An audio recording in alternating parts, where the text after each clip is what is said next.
Motion के बारे में। सो स्टार्ट करते हैं।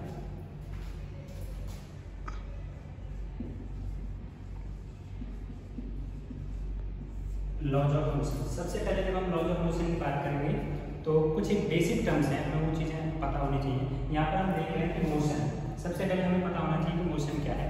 तो मोशन को हम ऐसे डिफाइन कर सकते हैं, if a body changes its position with respect to time is known as motion. अगर कोई बॉडी टाइम के साथ अपनी पोजीशन को चेंज कर रही है तो हम उसको कहेंगे कि वो मोशन में है। अगर वो टाइम के साथ अपनी पोजीशन को चेंज नहीं कर रही है, इसका मतलब वो मोशन में नहीं। क्लियर है? इसके बाद में हम थोड़ा सा और आगे बढ़ते हैं इसमें कि लॉज ऑफ मोशन में जाने से पहले कुछ एक बेसिक टर्म्स हैं वो हमें क्लियर होनी चाहिए, तभी हमें जो न्यूटन के तीनों लॉ हैं वो क्लियर हो जाएंगे। बात करते हैं डिस्प्लेसमेंट की।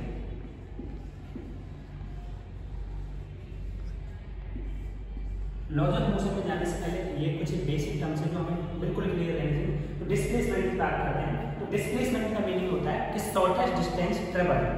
तो कम से कम जो डिस्टेंस ट्रेवल के लिए, मान लिया कि मेरे पास कोई पॉइंट ए है और मुझे इस पॉइंट बी पर जाना है, तो इसको ए टू बी जाने के लिए बहुत सारे रास्ते हो सकते हैं, बहुत सारे तरीके हो सकते हैं। एक रास्ता तो ये है कि मैं ऐसे करके जा रहा हूँ, मान लिया यहाँ पर पॉइंट सी था।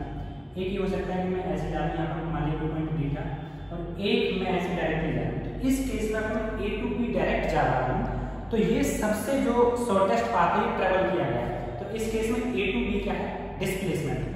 Shortest distance travelled by the object when it encounters two points A to B is known as displacement। अब इसके बाद हम आगे कुछ और टर्म्स हैं, इसको हम S से डिनोट करते हैं। इसके बाद में हम थोड़ा सा और आगे बढ़ते हैं, वेलोसिटी। वेलोसिटी का मीनिंग होता है rate of change of displacement. Rate of change of displacement means इसको हम V से डिनोट करते हैं, ds upon dt। So V is equal to ds upon dt, where s is displacement। तो rate of change of displacement is known as velocity। हम इसको ऐसे भी कह सकते हैं कि किस पार्टिकुलर टाइम इंटरवल में जो डिस्टेंस ट्रेवल की गई है हम उसको भी क्या कहेंगे? वेलोसिटी कहेंगे। ठीक है? इसके बाद हम और आगे चलते हैं और एक्सेलरेशन की तरफ मूव करते हैं।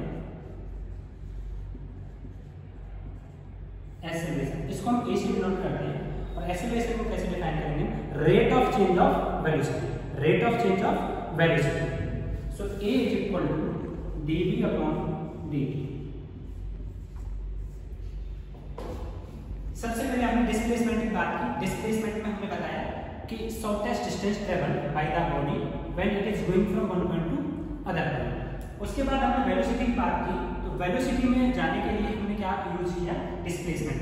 मींस कि rate of change of displacement is known as velocity. उसके बाद हमने एक्सेलरेशन की बात की। सो एक्सेलरेशन में जाने के लिए हमने क्या किया? वेलोसिटी का यूज किया कि rate of change of velocity is known as acceleration. इसको हम ऐसे लिख सकते हैं कि a is equal to v minus u upon t2 minus t, where v is final velocity and u is initial velocity. Velocity में हमारा क्या चेंज आया है उसको हम क्या कहते हैं? एक्सेलरेशन। इसके बाद में हम थोड़ा सा और डिटेल में जाएंगे। अगर हम इनकी यूनिट्स की बात करते हैं तो डिस्प्लेसमेंट जो है, डिस्प्लेसमेंट का यूनिट क्या होता है? मीटर। वेलोसिटी की बात करते हैं, वेलोसिटी का है rate of change of displacement means metre पर सेकंड। और अगर एक्सेलरेशन की बात करते हैं तो एक्सेलरेशन का जो यूनिट होता है वो होता है मीटर पर सेकंड स्क्वायर। क्लियर है? अब और थोड़ा सा आगे बढ़ते हैं और हम नेक्स्ट जो हमारी टर्म है वो है फोर्स। फोर्स के बारे में बात करते हैं। तो फोर्स को कैसे डिफाइन कर सकते हैं कि force is an external effort which acts either in form of push और इन पुल। अगर मैं किसी चीज को पुश कर रहा हूँ इसका मतलब मैं उस पर फोर्स अप्लाई कर रहा हूँ। अगर मैं किसी चीज को पुल भी कर रहा हूँ इसका मतलब क्या है कि मैं उस पर फोर्स अप्लाई कर रहा हूँ। ठीक है? अब इस फोर्स के कुछ एक फंक्शंस होते हैं। वो फंक्शंस क्या क्या हो सकते हैं? सबसे पहला फंक्शन होता है फोर्स का, अगर मैं रेस्ट की बात करता हूँ तो अगर कोई बॉडी रेस्ट पर, मान लिया कि ये डस्टर है और ये डस्टर रेस्ट पर है, ठीक है? अगर मैं इस पर फोर्स लगाता हूँ तो दो चीजें हो सकती है। एक तो ये कि मैं जब मैं इस पर फोर्स लगा रहा हूँ तो ये मोशन में आ जाए, और दूसरी चीज ये हो सकती है कि मैं इस पर कम फोर्स लगाऊं तो ये मोशन में ना आए। मतलब if I am applying force on object there are two chances when it is in rest. When an object is at rest, there are two chances. First chance is that I can produce motion. Force can produce motion in a body when it is at rest. और it can try to produce a motion when a body is at rest. दूसरी चीज है कि जब कोई body motion में होती है तो उस पर भी फोर्स के दो फंक्शंस होते हैं।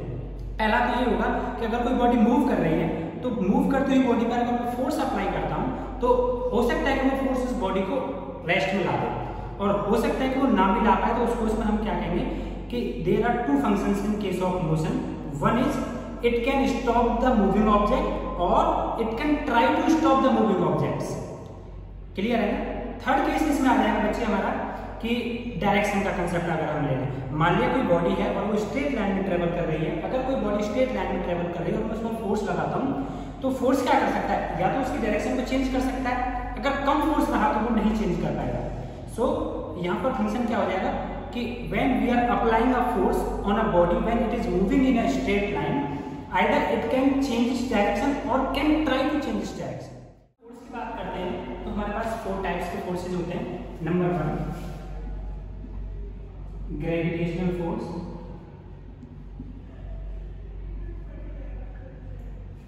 नंबर 2 इलेक्ट्रोमैग्नेटिक फोर्स,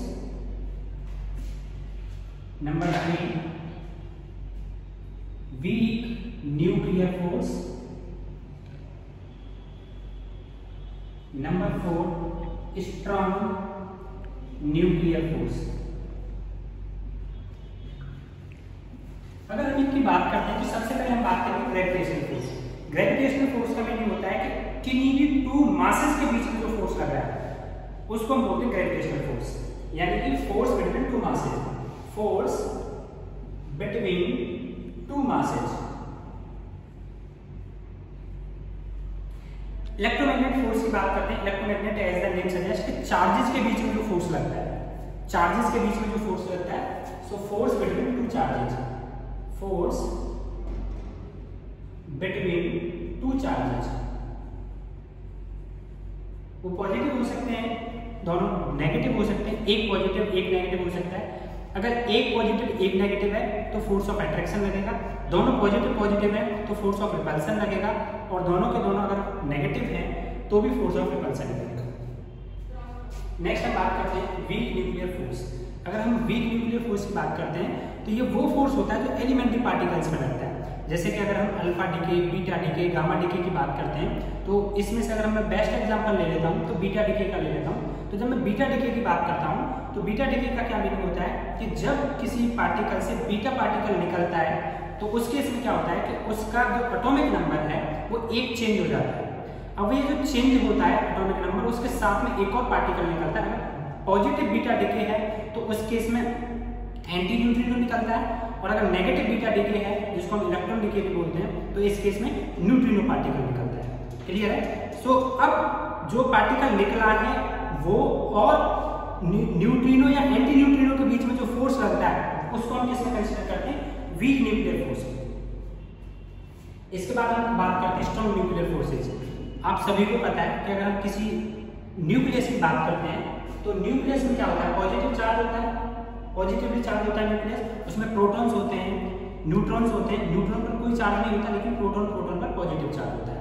तो अब हमें ये बात क्लियर पता चल गई है कि जो प्रोटॉन्स होते हैं उनमें पॉजिटिव चार्ज होता है, और हमें यहाँ पर हमें ये भी बताया था कि किन्हीं भी 2 सेम चार्जेस के बीच में जो फोर्स लगता है वो रिपल्सन का लगता है। तो अब अगर मैं यहाँ पर बात करता हूँ फोर्स की, तो ये जो प्रोटॉन है और ये जो प्रोटॉन है इन दोनों के बीच में फोर्स ऑफ रिपल्सन लग रहा है, लेकिन इस फोर्स ऑफ रिपल्सन के बावजूद भी मेरा न्यूक्लियस स्टेबल है और बहुत ही कम साइज का है। इसका मतलब क्या है कि वो जो फोर्स है बहुत ज्यादा स्ट्रॉन्ग रहा होगा, जिसकी वजह से पॉजिटिव चार्ज एक दूसरे को रिपेल कर रहे हैं और स्टिल वो एक न्यूक्लियस में स्टेबल है। तो इसका मतलब क्या होगा कि फोर्स ऑफ ये जो स्ट्रॉन्ग न्यूक्लियर फोर्स है ये सबसे ज्यादा स्ट्रॉन्गेस्ट होते हैं। अगर मैं इनकी मेजरमेंट की बात करूं तो नेचर में सबसे ज्यादा स्ट्रॉन्ग जो होते हैं वो हमारे न्यूक्लियर फोर्सेज होते हैं। कौन से? Strong nuclear forces. उसके बाद में दूसरे नंबर पर हमारे वीक न्यूक्लियर फोर्सेज आते हैं, उसके बाद में इलेक्ट्रोमैग्नेटिक फोर्सेज आते हैं, और सबसे वीक हमारे कौन से होते हैं? Gravitational forces. क्लियर है? अब थोड़ा सा और आगे बढ़ते हैं न्यूटन के लॉ की तरफ ही। अब न्यूटन के लॉ पर जाने से पहले एक और छोटा सा कंसेप्ट है, दैट इज मोमेंटम। हम मोमेंटम की बात कर लेते हैं।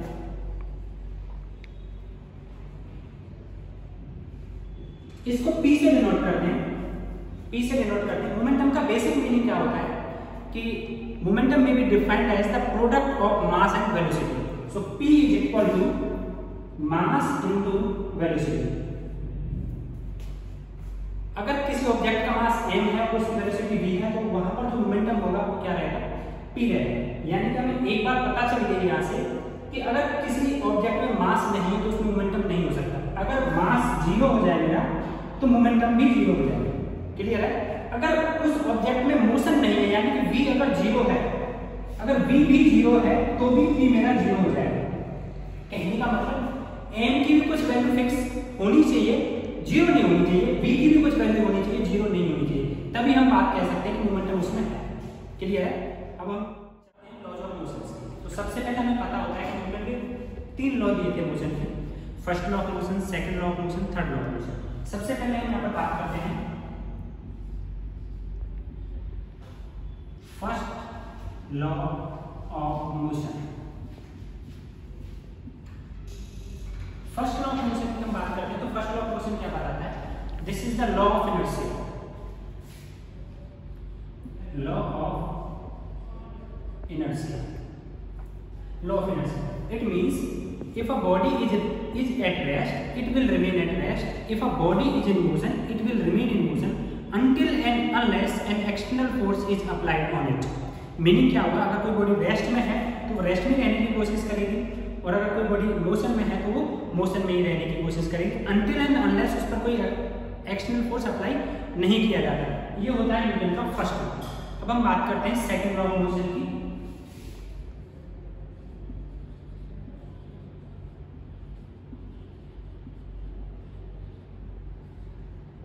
सेकंड लॉ ऑफ मोशन की बात करते हैं तो सेकंड लॉ ऑफ मोशन हमारा फोर्स को डिफाइन करता है। इसके अकॉर्डिंग क्या होता है, सेकंड जो न्यूटन का सेकंड लॉ है वो क्या बताता है बच्चे? वो ये कहता है कि rate of change of momentum is known as force.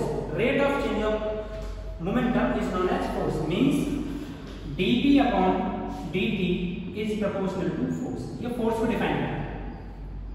ठीक है? थर्ड लॉ की बात करते हैं। तो थर्ड लॉ में हमारा क्या होता है?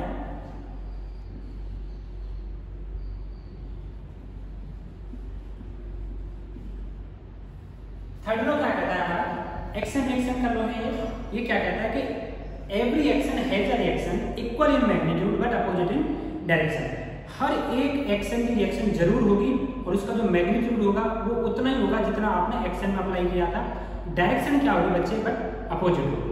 अब इन तीनों लॉ को थोड़ा सा और डिटेल में समझते हैं। सबसे पहले हम बात करते हैं फर्स्ट लॉ की। तो फर्स्ट लॉ की जब हम बात कर रहे हैं तो अभी हमने बात करी थी फर्स्ट लॉ के केस में कि लॉ ऑफ इनर्शिया। तो लॉ ऑफ इनर्शिया में सबसे पहले हम बात करते हैं इनर्शिया क्या है।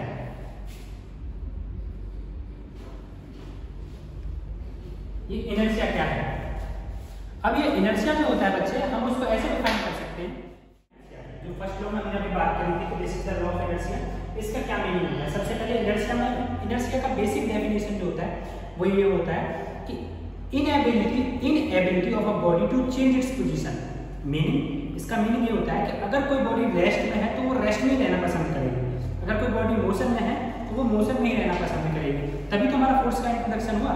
अगर कोई बॉडी रेस्ट में, मान लिया कि डस्टर है मेरे पास और ये रेस्ट में मैंने यहाँ पर रख दिया, अब क्या होगा कि जब भी मैं इस डस्टर को देखूंगा जब तक इसमें कोई एक्सटर्नल फोर्स ना लगा तो मैंने यही लिखा अनंत काल तक, इनफाइनाइट टाइम तक ये मेरे पास यही रहेगा।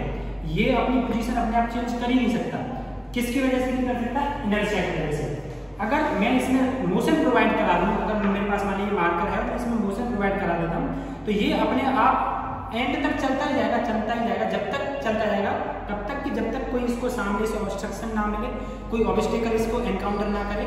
और अगर आप देखते हो ये थोड़ी देर बाद इसकी मोशन हो जाती है तो इसका जो बेसिक पर्पज होता है, इसके पीछे जो बेसिक फिजिक्स होती है वो होती है हमारी फोर्स ऑफ फ्रिक्शन। अगर फोर्स ऑफ फ्रिक्शन और एयर के फोर्स को जो एयर प्रेशर पे डालती है, अगर हम उसको नेग्लेक्ट कर दें तो ये एंड टाइम तक चलता ही रहेगा जब तक कि इसके सामने कुछ एक्सटर्नल फोर्स हम अप्लाई ना करें। तो ये होता है हमारा लॉ ऑफ इनर्शिया। अब इस लॉ ऑफ इनर्शिया को हम 3 पार्ट्स में स्टडी करते हैं। सबसे पहला होता है number 1 inertia of rest. Inertia of rest, इसका मीनिंग क्या होता है इनर्शिया ऑफ रेस्ट का? कि अगर कोई बॉडी रेस्ट में है तो वो रेस्ट में रहना प्रेफर करेगी, कब तक? जब तक कि उस पर कोई एक्सटर्नल फोर्स ना अप्लाई किया जाए। अब इसका एग्जांपल आप लोग देखते हो, हमने छोटी क्लासेस से पढ़ते चले आ रहे हैं कि मान लिया कि कोई बस है, इस तरह से कोई बस है और इस बस में आप यहाँ पर खड़े हुए हैं और अभी ये वाली जो बस है ये रेस्ट पर है, ठीक है, ये कहाँ रेस्ट पर है।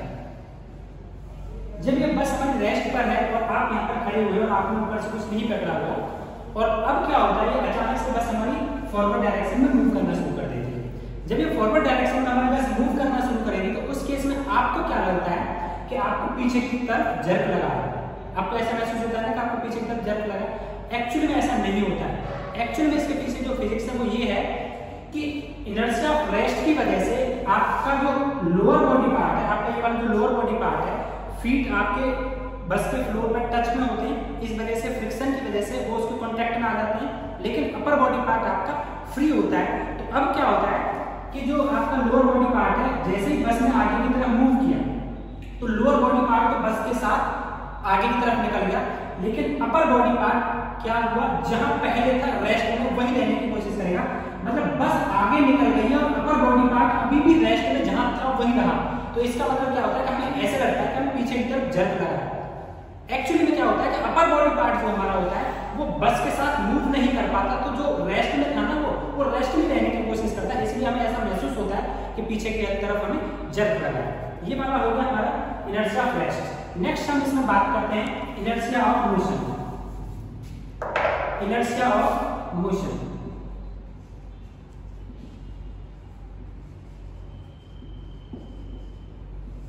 इनर्शिया ऑफ मोशन उसी तरह का एक एग्जांपल ले लेते हैं, बस इसमें इस बार थोड़ा सा हम चेंज ये करेंगे कि अभी जो हमारी बस रेस्ट पर थी, अब हम मानेंगे कि बस हमारी मोशन है, ठीक है, और आप उसमें खड़े हुए हैं।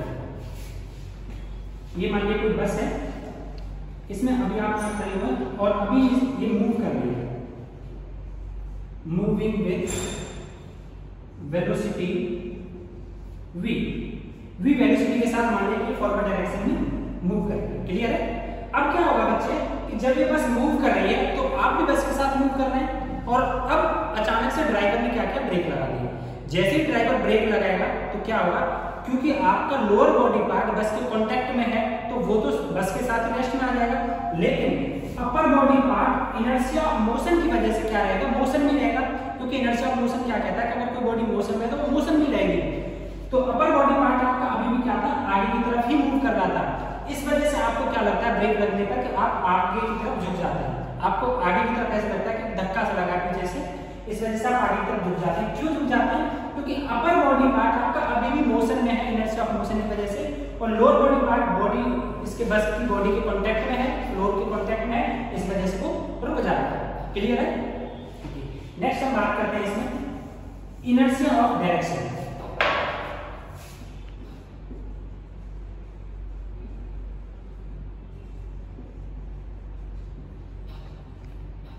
Inertia of direction, inertia of direction का क्या मीनिंग होता है? वो बस वाला एग्जांपल ले लीजिए। मान लिया आप यहाँ पर खड़े हुए, बट अब इस बार क्या हुआ कि ये जो है रोड जो है वो मुड़ रहा है, मतलब रोड पर अब हमें टर्न मिल गया, ठीक है।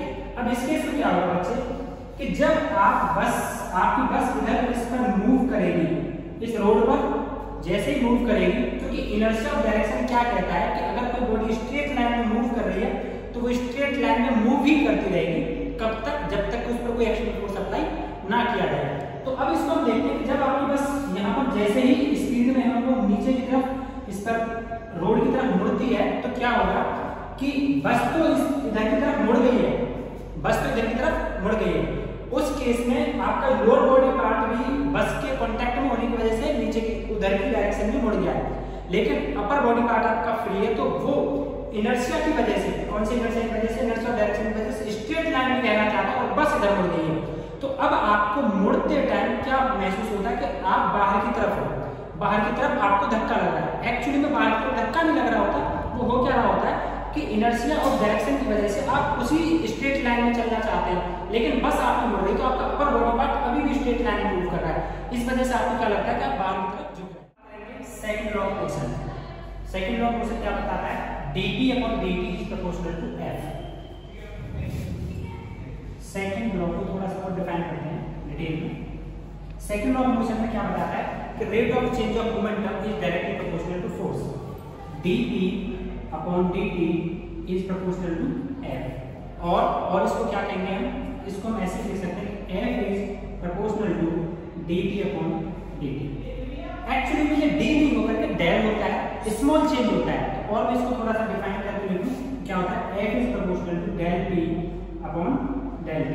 If del T approaches to 0, I can write dP del P as dP and del T as dt। So जो ये मेरी इक्वेशन नंबर 1 है, मैं इसको क्या लिख सकता हूँ, F is proportional to dt upon dt। Actually में ये होता है, ये होगी मेरी इक्वेशन नंबर 2। अभी हमने डिस्कस किया था मोमेंटम। मोमेंटम में हमने क्या बताया था कि P is equal to mv, means कि अगर मेरे पास कोई बॉडी है जिसका मास m है और अगर वो v वेलोसिटी से आगे की तरफ मूव कर रही है, तो उस केस में जो मेरा मोमेंटम होगा वो क्या हो जाएगा, p is equal to mv। So p is equal to क्या है, mv। इसको मैंने इक्वेशन नंबर नाम 3 दे दिया। अब p की वैल्यू को यहाँ पर पुट करना है, क्या आएगा बच्चे, ये F is proportional to d upon dt mv। Equation number 4 clear है। मास मेरा फिक्स रहता है, ये चेंज होता है कि मैं m को आगे ले लेता हूं। सो F is proportional to m dv upon dt। अभी हमने जब बेसिक टर्म्स की बात करी थी तो उस केस में हमने बताया था कि dv upon dt is the rate of change of velocity and the rate of change of velocity is known as acceleration। so F is proportional to ma or F is equal to kma, where k is the constant of proportionality। और हम m और a की value को इस तरह से choose करते हैं कि k की वैल्यू हमारी कितनी आती है 1। सो हमारा F इज इक्वल टू क्या हो जाएगा, m into a। So F is equal to m into a। ये हमारा सेकंड लॉ ऑफ मोशन है जो कि फोर्स को डिफाइन करता है। अगर हम इसके यूनिट्स की बात करते हैं, डायमेंशंस की बात करते हैं, तो मास का जो हमारा यूनिट होता है वो होता है किलोग्राम, एक्सेलरेशन का जो यूनिट होता है वो होता है मीटर पर सेकंड स्क्वायर। ठीक है, अब इसको हम थोड़ा सा और डिटेल में बात करें तो अगर मैंने 1 किलोग्राम इंटू 1 मीटर पर सेकंड स्क्वायर 1 ये वैल्यू अगर होती है तो इसको बोलते हैं 1 न्यूटन। क्या बोलते हैं इसको, 1 न्यूटन। सो फोर्स का जो एक्चुअल में यूनिट होता है वो होता है न्यूटन। अगर इसके डायमेंशंस की बात करते हैं तो m इंटू a है, m का जो डायमेंशंस होगा वो m हो जाएगा, a के जो डायमेंशंस होते हैं L t-2 होते हैं। तो इसकी अगर मैं यूनिट के साथ साथ डायमेंशंस की बात करूं तो फोर्स के क्या हो जाएंगे m L t-2। क्लियर है, न्यूटन के third law. Okay,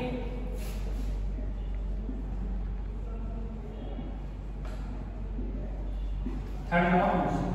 third law of motion क्या बताता है, हमने यहाँ पर भी बात की थी कि थर्ड लॉ ऑफ मोशन का मीनिंग होता है कि एक्शन रिएक्शन लॉ होता है। Every action has a reaction equal in magnitude but opposite in direction। For example, मान लीजिए कि यहाँ पर कोई ऑब्जेक्ट है और ये कोई दूसरा ऑब्जेक्ट है, इसका मास m1 है, इसका मास m2। अगर इस ऑब्जेक्ट m1 ने इस ऑब्जेक्ट m2 पर कोई फोर्स अप्लाई किया, मान लीजिए F1, तो उसके अपोजिट में जो ऑब्जेक्ट m2 है, ऑब्जेक्ट m1 पर एक फोर्स अप्लाई करेगा m2 सॉरी F2, और उस केस में क्या रहेगा, F1 is equal to minus of F2। यानी कि हर एक एक्शन की एक रिएक्शन जरूर होती है, उसकी डायरेक्शन अपोजिट होती है और मैग्नीट्यूड जो होता है वो इक्वल होता है। इसको हम कुछ एक एग्जांपल की हेल्प से अंडरस्टैंड करेंगे। सबसे पहले हम एग्जांपल की बात करते हैं। A book kept on table.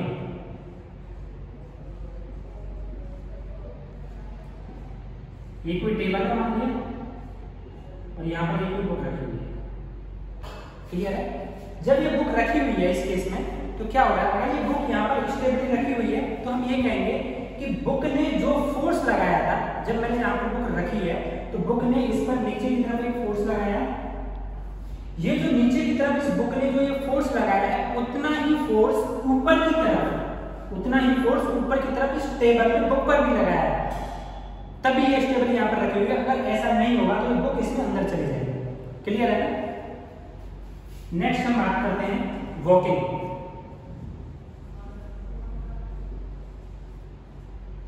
Walking को न्यूटन के थर्ड लॉ के अकॉर्डिंग हम कैसे समझेंगे कि जब हम चल रहे होते हैं या रनिंग कर रहे होते हैं, वॉकिंग के साथ साथ हम रनिंग वाला भी ले लेंगे कि जब हम वॉकिंग कर रहे होते हैं या रनिंग कर रहे होते हैं तो उस केस में हम अर्थ को अपने पैरों से पीछे की तरफ धकेलने की कोशिश कर रहे होते हैं, और अपोजिट में क्या होता है कि जिस फोर्स से मैं अर्थ को अपने पैरों से धकेल रहा होता हूँ उसी फोर्स से अर्थ मेरे को आगे की तरफ धकेल रही होती है, तभी मैं आगे बढ़ पाता हूँ, आगे चल पाता हूँ। तो ये हो जाएगा हमारा वॉकिंग और रनिंग, एक्शन और रिएक्शन के एग्जांपल्स के लिए। नेक्स्ट हम बात करते हैं बुलेट फायरिंग। इसको हम एक्चुअली में रिकॉइल ऑफ गन भी बोलते हैं। इसको हम कैसे समझेंगे कि जब मेरे पास कोई पिस्टल होती है और मैं उस पिस्टल से किसी बुलेट को फायर कर रहा होता हूँ, तो क्या होता है एक्चुअली में कि जब भी मैं पिस्टल से बुलेट को फायर कर रहा हूँ तो जब बुलेट आगे की तरफ निकल के जा रही होती है तो पिस्टल में भी पीछे की तरफ एक जर्क लग रहा होता है, यानी कि जितना फोर्स से बुलेट आगे की तरफ गई है उतने ही फोर्स से, उतने ही मोमेंटम से जो मेरी पिस्टल है वो पीछे की तरफ आ रही होती है, इसीलिए उसमें हमें जर्क लगता है। क्लियर है? बुलेट कार्ड वाला एग्जांपल हम ले लेते हैं।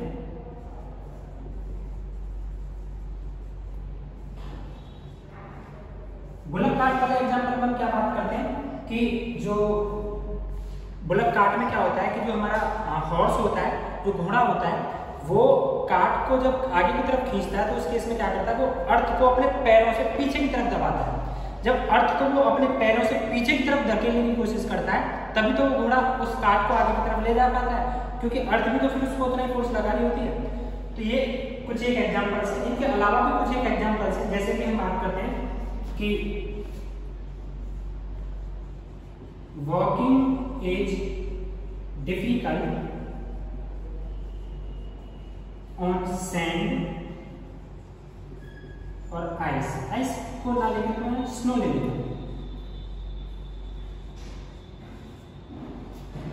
अब इसका अगर हम एग्जांपल लेते हैं तो सबसे पहले हम सैंड का एग्जांपल ले लेते हैं। रेगिस्तान की जो रेत होती है, अगर आप कभी उस पर चले हो तो आपको पता होता है कि बड़ा मुश्किल होता है उस पर चलना। क्यों मुश्किल होता है? क्योंकि जब हम हमारे जो पैर होते हैं उस सैंड पर जो फोर्स लगा रहे होते हैं चलने के लिए, उस रिएक्शन में हमें उतना फोर्स नहीं मिल रहा होता सैंड से। एक्चुअली में मान लिया कि यहाँ पर ये सैंड है और यहाँ से कोई बंदा चलने की कोशिश कर रहा है, तो उस केस में क्या होता है कि जब ये सैंड पर ये फोर्स लगाएगा तो अपोजिट में जो न्यूटन का थर्ड लॉ कहता है कि उसको रिएक्शन में उतना ही फोर्स लगना चाहिए, सैंड में उतना फोर्स नहीं लगा पाती। जब इतना फोर्स नहीं मिलेगा तो पैर कहाँ चला जाएगा, इसमें अंदर चला जाएगा। बिल्कुल ऐसा एग्जाम्पल हम स्नो की बात करते हैं कि अगर आप बर्फ पर चलने की कोशिश कर रहे हैं तो उस केस में क्या होता है कि जब आप बर्फ पर चल रहे हैं, आप कभी अगर हिमालय वाले रीजन में गए हो तो वहां पर आपने देखा भी होगा कि जब भी आप उस पर चलने की कोशिश करेंगे तो जब जैसे ही आप अपने पैर से उस स्नो को पीछे की तरफ धकेलेंगे तो अपोजिट में स्नो की तरफ से आपको उतना फोर्स नहीं मिल पाता जितना कि आपने लगाया था। इस वजह से वो स्नो पीछे की तरफ हो जाएगी और आपका थोड़ा सा जो वॉकिंग है वो थोड़ा सा मुश्किल हो जाता है।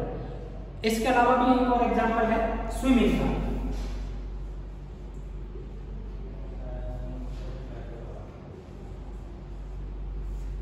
स्विमिंग में कैसे क्या होता है कि जब कोई स्विमर होता है वो क्या करता है सबसे पहले कि अपने हाथों से पानी को, पॉन्ड में जो पानी होता है उस हाथों से अपने जो पानी होता है उसको क्या करता है पीछे की तरफ धकेलने की कोशिश करता है।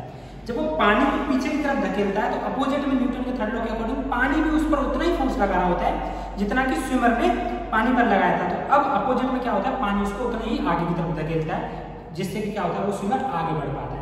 तो ये कुछ एग्जाम्पल से जिनकी हेल्प से हमने न्यूटन के लॉ को अंडरस्टैंड किया है, थर्ड लॉ। यहाँ पर आज मैंने न्यूटन के लॉ की बात की है और आगे हम और भी जो इंटरेस्टिंग टॉपिक है इस तरह से फिजिक्स के हम उनकी बात करते रहेंगे और मैं जल्दी उसके लिए आपके लिए एक और नई वीडियो लेकर के